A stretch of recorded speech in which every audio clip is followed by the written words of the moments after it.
Tulis di kolom komentar dong, hadiah atau impian apa yang kalian inginkan di tahun 2025 biar kita aminin bareng-bareng. Dan tonton sampai habis ya. Halo Fox, balik lagi bersama aku Fox Hartman, di mana di sini aku akan menceritakan sebuah alur cerita film yang pastinya seru. Kali ini aku akan menceritakan alur cerita film Red One yang dirilis pada 15 November kemarin. Cerita bermula saat Callum Drive yang diperankan oleh Dwayne Johnson, seorang agen elit ditugaskan dalam misi khusus bersama seorang pria misterius bernama Jack O'Malley yang diperankan oleh Chris Evans. Misi mereka melibatkan penyelamatan Natal dari ancaman besar yang bisa menghancurkan tradisi liburan. Dalam perjalanan, mereka menemukan bahwa ancaman tersebut berasal dari villain legendaris yang ingin mengubah makna Natal selamanya. Yang unik, Santa Claus yang diperankan oleh J.K. Simmons bukanlah Santa biasa. Ia digambarkan sebagai sosok tangguh dan berotot, dengan pendekatan heroik dalam menjalankan tugasnya sebagai pelindung semangat Natal. Bersama ketiganya terlibat dalam petualangan yang membawa mereka ke berbagai lokasi eksotis dan penuh tantangan, sembari mengeksplorasi tema persahabatan, keluarga, dan semangat kebersamaan. Ya, tak usah berlangsung lama-lama lagi, kita langsung simak saja ceritanya. Tapi tunggu dulu, jangan lupa pamit ke ibu kalian karena kalian akan menghilang selama 10 menit ke depan. Slept away the morning, the things that you would miss, like laughter from the kitchen, or a memory like this, that bukan mesa seres, bukan cinta. Aroma 100. Ini adalah Jack O'Malley kecil yang tidak percaya akan adanya Santa Claus, dan memperlihatkan kado-kado yang selama ini sepupu-sepupu mereka terima adalah pemberian dari Paman Rick, atau bukan dari Santa Claus. Paman Rick yang mengetahui hal itu mengomelin Jack. Mereka berdebat tentang keberadaan Santa Claus yang tidak nyata. Kini 30 tahun kemudian, Jack sudah beranjak dewasa yang kini diperankan oleh Chris Evans, Kapten Amerika. Bakat malingnya sudah tertanam sejak kecil kayaknya. Jack akan masuk ke dalam gedung NOGA atau Badan Geologi Samudra Nasional, namun harus mempunyai tanda pengenal. Jack akhirnya iseng nih mencuri tanda pengenal mahasiswi terkenal di kampus. Pas dia asik-asiknya senam, ditumpahinlah kopinya hingga merusak aliran listrik. What are you looking at? Kericuhan pun terjadi karena ulah Jack. Kini Jack sudah masuk ke dalam gedung NOGA dengan akses card yang dia curi dan menyabotase sistemnya.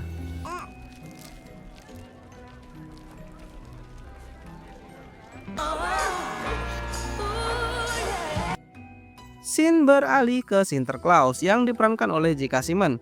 Dan ini adalah Callum Drive yang diperankan oleh Dwayne Johnson yang di sini berperan sebagai bodyguard Santa. Memarahi mas-mas content creator yang menyela antrian, tapi langsung ciut gara-gara dimarahin nih sama batu The Rock. Ternyata mereka berdua adalah agent Red One yang sedang menyamar. Best part of the job. Sold out of essential oils. I'm gonna bash someone's skull in. I'm not gonna miss this. Fire Assassin 4 is hot this year. Thanks, Generva. Sure thing, Red. Red One merupakan sebuah kode atau inisiatif rahasia yang berkaitan dengan operasi khusus untuk menyelamatkan Natal. Meski film ini belum memberikan detail yang sangat spesifik, Red One dipahami sebagai bagian dari elemen fantasi dan mitologi Natal yang diintegrasikan ke dalam cerita aksi petualangan. Seperti Callum dan Santa yang sedang bersiap-siap terbang menggunakan rusa kutub dan boot skinya. Dengan pengawalan 2 jet dari bandara kota tersebut, kini Red One pulang karena sudah menuntaskan misinya di kota ini. Dan sampai jumpa tahun depan, katanya.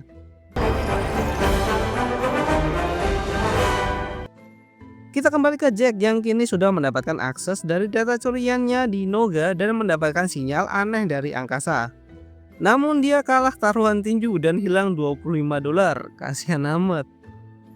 Seperti masuk ke dimensi lain, inilah kota rahasia tempat tinggal Red One. Sangat indah dan maju bukan? Kota ini seperti dunia fantasi di mana banyak terdapat makhluk-makhluk aneh seperti peri atau badak dan bahkan ada panda. Panda ini bernama Garcia, teman baik Callum. Phil and Ribbons is having a Santa bukan sembarang Santa nih, keker banget, tiap hari nge-gym terus. Cal datang menghampiri Nick. Santa ini bernama Nick. Cal datang untuk memberikan surat pengunduran diri dan berhenti menjadi agen Red One. Dengan alasan dia sudah muak dengan orang-orang dewasa karena angka anak nakal naik setiap tahunnya dibanding dengan anak baik. Namun Nick tidak semata-mata menyetujuinya. Dia masih membutuhkan Kyle untuk membantu pekerjaannya. Namun dengan berat hati akhirnya Nick pun menyetujui keputusan Kyle dan meminta untuk melakukan perjalanan terakhir bersama Nick untuk memberikan kado di hari Natal. Sekumpulan orang dari badan penyelidik melihat jejak rusa kutub milik Nick dan menemukan tembok transparan. Mengetahui hal tersebut, mereka lantas membuka sayatan untuk membuat tembok transparan tersebut dengan peralatan canggih mereka.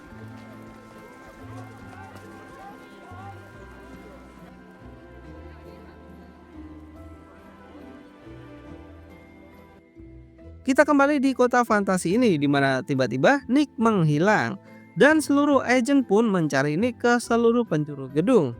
Namun setelah dicari seisi gedung, Nick tidak juga ditemukan. Kyle pun menemukan penyusupnya yang telah pergi menggunakan gerobak jet ski. Ya, aksi kejar-kejaran pun terjadi antara penyusup dan agen Red One. Kyle yang lincah mendarat cantik di atas jet penyusup tersebut. Street units. Kyle pun melempar jet mainan yang dirubah menjadi besar. Kini dia mengejar penyusup tersebut hingga keluar kota. Setelah aksi kejar-kejaran, jet penyusup tersebut berhasil tumbang oleh karena penabrak tumpukan es. Namun setelah dibuka, jet tersebut kosong dan penyusup lari menggunakan jet lainnya dengan membawa Nick. Dan ini adalah Zoe, direktur dari Red One, yang menanyakan apa yang sedang terjadi. Para agen kini dalam keadaan amarah yang tak terkendali mengetahui bahwa Nick diculik. Sedangkan 24 jam lagi Natal akan berlangsung. Penyusup tersebut adalah segerombolan agen yang kita lihat di kutub yang melubangi kubah menggunakan obor plasma atom. Troll, salah satu agen dari Red One, mengetahui bahwa mereka adalah The Wolf, seorang organisasi hunter tenaga upahan. Jack diminta istrinya untuk menjemput Dylan karena dia sedang sibuk. Ya mau gak mau Jack pun nurut walaupun dengan keadaan mabuk. Hey, you got any aspirin? What? No. The music teacher leaves his computer open. Jack pun mengantar Dylan kembali ke rumahnya. Setelah kembali ke kosnya, Jack tiba-tiba diserang oleh segerombolan orang yang menggunakan senjata listrik. Mereka berusaha untuk membawa Jack dengan alasan yang belum diketahui. Karena Jack mantan atlet taekwondo, dia berhasil menidurkan semua agen tersebut menggunakan senjata listriknya. Keren kan Jack ini? Kapten Amerika nih. Gak keren-keren juga sih. Jack pun ketangkep juga. Ternyata orang-orang yang menyerang Jack adalah anak buah Zoe. Zoe mengetahui bahwa Jack lah yang meretas data dari dunia fantasi. Ya kita sebut dunia mereka dunia fantasi aja lah ya. Jack pun diinterogasi, namun sayangnya dia pun juga tidak mengetahui siapa orang yang membayarnya untuk meretas data antar benua yang mengakibatkan bocornya lokasi gerbang menuju dunia fantasi. Dengan informasi yang minim, Zoe pun membawa Jack ke dunia fantasi. Kini Jack berada di Mora. Mora merupakan badan pengawasi dan bertanggung jawab atas keamanan dunia mitologi. Awalnya Jack menganggap ini lelucon, namun setelah melihat pria berkepala labu menunggangi kuda, dia pun percaya. Jack dijelaskan apa yang telah ia perbuat. Data yang dia retas kepada orang asing mengakibatkan lokasi dunia fantasi terekspos dan Sinterklaas atau Nick diculik. Tentu saja semua menyalahkannya. Was abducted from the North Pole complex. Kini Jack mau nggak mau diminta untuk melacak dalang dari penculikan Nick atau Sinterklaas kita dengan bayaran 2 kali lipat. Itu sangat mudah karena Jack selalu menaruh alat pelacak di setiap data yang dia kasih terhadap tiap klien. Dan juga karena nggak mau digebrek sama Garcia. Okay, I don't know who was, but I can figure. Setelah dilacak, mereka berada di Aruba dan walaupun terpaksa dia harus bekerja sama dengan Kyle. Garcia? Oh, God. Ternyata dialah yang menculik Nick, cewek cantik, maksudku cewek jahat yang ingin membuat dunia menjadi lebih baik tanpa Sinterklaas. Tentunya dengan cara yang jahat, cantik tapi jahat, kayak mantanku. Canda. What are you doing? Kita kembali ke Kel dan Jack, balik ke kota untuk mengambil hadiah Natal untuk anak-anak buat berjaga-jaga katanya. Mereka masuk ke sebuah gudang, ternyata gudang itu merupakan gerbang transit menuju kutub utara. Dan mainan yang diambil barusan untuk berjaga-jaga sebagai bahan perang. Seperti mobil mainan ini yang disulap menjadi mobil beneran dan bisa dikemudikan. Dalam perjalanan Jack yang kepoan mempertanyakan banyak hal tentang kenapa hanya satu Sinterklaas saja yang kerja. Kel menjelaskan bahwa Sinterklaas sangatlah kuat dan cerdas. Dia mampu mengetahui siapa anak nakal dan siapa anak yang baik, dan apa yang diinginkan dari setiap anak yang ada di planet ini.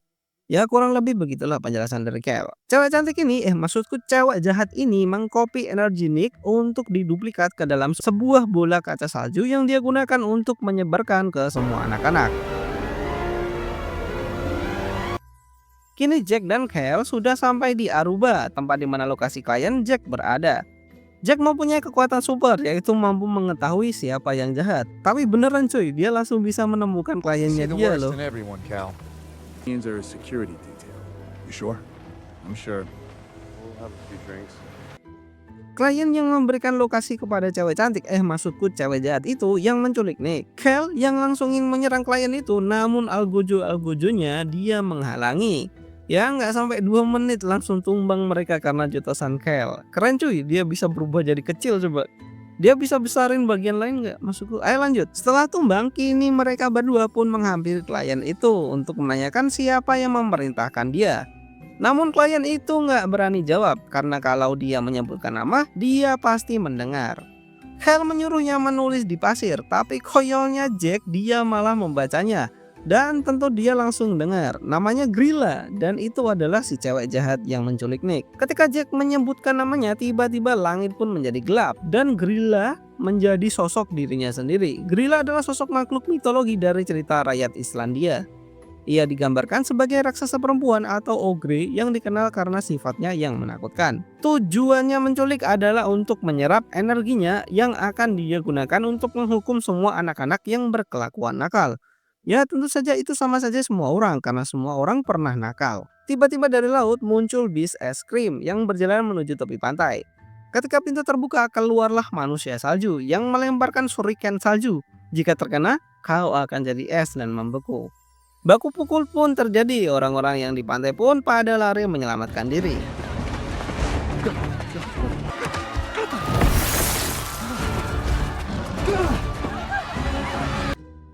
Jack mencoba memanggangnya, namun itu tidak berpengaruh. Snowman hidup lagi. Kasihan nih kliennya, cupu langsung jadi manusia es tanpa perlawanan.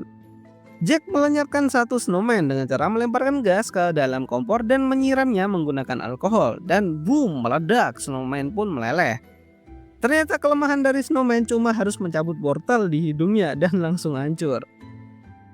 Aaron Abel adalah orang pertama yang dijadikan percobaan oleh Grilla. Dia menemukan hadiah di dalam mobilnya dan ketika dibuka itu adalah bola kaca salju. Namun percobaannya gagal karena Aaron masih hidup. Fix it. Now. She really wanted to shut him up. By the time he thaws out, he'll be useless to us. Checking pings off cell phone towers, trying to build a footprint. Her or associates never tracked. Biasanya Jack melacak kliennya menggunakan kartu kredit, namun karena Grilla merupakan penyihir, tentu saja itu tak mungkin.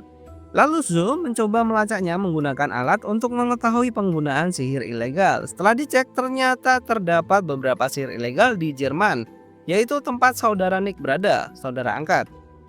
Jack mendapati telepon dari istrinya, Olivia, yang menyuruhnya untuk pergi ke acara pesta nanti malam jam 7 di sekolah andalan. Namun karena Jack sibuk, tentu saja dia menolaknya. Olivia dan Jack sudah lama bercerai dan Olivia kini sudah menikah lagi dengan seorang dokter yang baik hati. He's a good kid. Yeah, I know he's a good kid.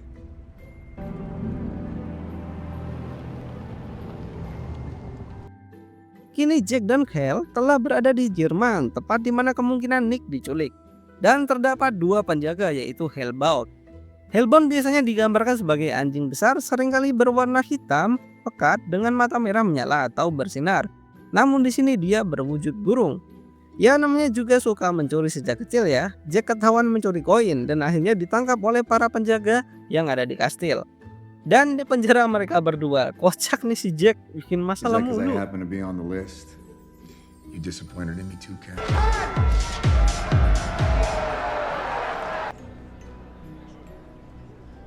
What are they doing? Dan dia adalah Krampus. Di sini diceritakan sebagai saudara angkat dari Nick. Namun ternyata Nick tidak ada di sana. Semalam ada sih, tapi Grilla telah membawanya entah kemana, kata Krampus. But back then she was glorious. And Karena telah menuduh Krampus menculik Nick, Krampus menghukum Kyle untuk tetap berada di sini di kastilnya untuk selamanya. Dan Jack disuruh pergi untuk menyampaikannya kepada Sue bahwa Kyle telah dihukum di sini. Namun karena Jack merasa kasihan, dia menantang Krampus untuk main tampar. Namun dengan Kyle, jika Krampus menang, Jack dan Kyle akan di sana selamanya. Namun jika Kyle menang, mereka boleh pergi. Tentu saja Krampus setuju dengan peraturan siapa yang tumbang meninggoy dalam tamparan pertama, dia yang kalah. Tamparan pertama dilakukan oleh Kyle, ya tentu saja bisa ditebak, sama sekali tidak berasa pada Krampus. Dan inilah saatnya giliran Krampus. Sekali geplak langsung tumbang. Namun kini pembalasan, dengan bantuan gelang ajaibnya, Kyle mampu menampar Krampus dengan sangat kencang. Lalu dia membuat mainan robot menjadi raksasa untuk ikut baku pukul dengan pasukan Krampus. Dengan perlindungan robot-robot itu, kini Kyle dan Jack berhasil lolos dan keluar dari kastil Krampus. Akhirnya Kyle pun mengakui bahwa Jack tidaklah senakal yang dia kira dan akhirnya bersatu untuk menyelamatkan Natal bersama. Namun di tengah-tengah pelariannya, di tengah jalan terdapat sebuah piano dan sebuah kado. Ya tentu saja itu adalah ulah dari Grilla. Saat dibuka kadonya, ternyata itu bola salju pengirim dari Grilla. Tiba-tiba telepon Jack berbunyi dan itu dari Dylan. Dylan mengatakan bahwa Jack telah mengirim hadiah kado yang isinya sama, yaitu bola kaca salju. Namun ketika Dylan menyentuhnya, buff, seketika dia menghilang. Karena merasa bertanggung jawab, Jack pun juga menyentuh bola salju tersebut dan menyuruh Kyle untuk mencarinya. Bola salju itu merupakan penjara, siapapun yang menyentuhnya dia akan terjebak dalam bola kaca salju tersebut. Dan itulah yang Jack dan Dylan rasakan. I make the ride. Think about it. What's the one place that's capable of something like that? The North Pole? Well, I can't sleep. I'm just keeping myself busy baking cookies for him. Kyle dan Sue kembali ke dunia fantasi ini yang sekarang sudah dikuasai oleh anak buah Grilla yang mereka sebut Shape Shifter. Ketika berada dalam penjara bola kaca, Jack pun mencurahkan segala isi hatinya kepada Dylan. Dia meminta maaf atas apa yang telah ia perbuat hingga sekarang. Sebagai ayah yang gagal, katanya. Dan Dylan pun tersenyum karena pengakuan baik dan permintaan maaf yang telah ia lontarkan. Tiba-tiba kaca itu perlahan pecah dan mereka berdua pun kembali ke ukuran normal. Sebelum keluar, Jack mencoba mencari Nick dan tak disangka-sangka Zoe dan Kyle pun telah sampai di tempat. If you could make any toy in the Kini Grilla telah mencetak jutaan bola salju yang akan dibagikan kepada daftar anak-anak nakal. Namun karena kereta rusanya tak akan jalan tanpa Nick, dia pun membawa Nick ikut serta.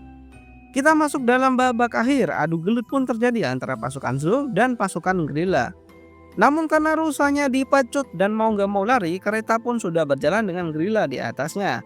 Jack dan Kyle pun mengejarnya hingga bisa naik di atas kereta. Namun karena Grilla bukan manusia, tentu saja mereka berdua tumbang, ya walaupun Kyle juga bukan manusia. Dengan upaya dari Kyle dan Jack melepas rantai rusa, alhasil para rusa tersebut pun terlepas dari rantai dan kereta pun tidak jadi lepas landas dengan Grilla yang terhempas hingga jatuh dari atas. Kyle mencoba untuk membangunkan Nick, namun tidak ada respon. Grilla kini menjadi wujud aslinya, monster yang sangat menyeramkan, mencoba untuk membawa Nick yang masih tidak sadar. Namun Jack dan Kyle, langkahi dulu mayatku, katanya. Oh, dengan senang hati, jawab Grilla. Namun tak disangka-sangka tiba-tiba Grilla ditembaki dengan meriam api dari langit. Tebak siapa? Dia adalah Krampus. Hore! Namun jangan senang dulu, Krampus pun juga tumbang dalam sekali jotos. Aduh, useless. Kyle pun dicekik Grilla, siap untuk membawanya kembali ke lobi. Namun tiba-tiba Nick terbangun dan memberikan mantra pemanggil rusa. Kini para rusa menyeruduk Grilla hingga terhempas ke dalam gerobak berisi bola kaca salju. Ya, Grilla kini terpenjara dalam bola kaca salju yang dia bikin sendiri. Krampus telah sadar dan mengucapkan selamat Natal kepada Nick sebagai kalimat perpisahan. Christmas, brother. Kini semua sudah kembali dengan normal. Nick dan Kyle kini melakukan pekerjaan terakhirnya karena Kyle akan pensiun. Niatnya, kayaknya nggak jadi deh. Karena Jack dan Dylan ikut membantu, mereka ditawari untuk ikut serta naik ke atas kereta rusa milik Nick yang akan dia gunakan untuk memberikan hadiah Natal kepada seluruh isi planet. Dan ya, film pun selesai. Film aksi petualangan yang menghidupkan kembali semangat Natal dengan sentuhan fantasi modern.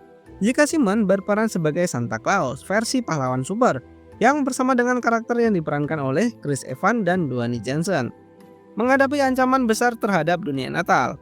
Film ini membawa elemen mitologi Natal seperti Krampus dan makhluk-makhluk mistis lainnya ke dalam cerita penuh aksi dan humor. Melalui petualangan mereka, kedua protagonis belajar tentang pentingnya kerjasama, pengorbanan, dan makna sejati dari semangat Natal. Dengan visual yang memukau dan momen-momen emosional, Red One menjadi tontonan menghibur yang menggabungkan tradisi Natal dengan aksi spektakuler yang cocok untuk seluruh keluarga. Ya, terima kasih buat kalian yang sudah menonton alur cerita film kali ini hingga selesai. Tunggu konten-konten selanjutnya dari film ini. Jangan lupa bahagia, jangan lupa subscribe, dan thank you.